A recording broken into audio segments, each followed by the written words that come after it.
Usahay magdula tag kalayo, which pwede ta mapaso. Pero ang Ginoo naga-remind sa ato para di ta mapaso, pero sometimes gahit tag ulo. Mo nang usahay mapaso gyud. Kabalo mo mahigalag igsoon, ingon pa sa Ginoo sa mga taga Juda. Ingon niya, unsa ba ang ako nga nahimo? Unsa ba'y nahimo ko kaninyo o katawhan ko nganong gipul-an naman kamo kanako?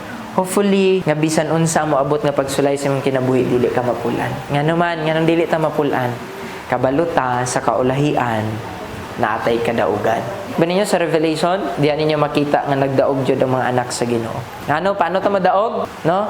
Naay bag-ong langit ug bag-ong yuta nga gi-prepare para sa imo ug para sa ako. Diya sa Revelation makita nato ang complete destruction sa atong kaaway nga mo ang yawa. Mo na siya ang klaro nga mahitabo sa yawa inigabot sa panahon mao nga ang yawa grabe paningkamot karon.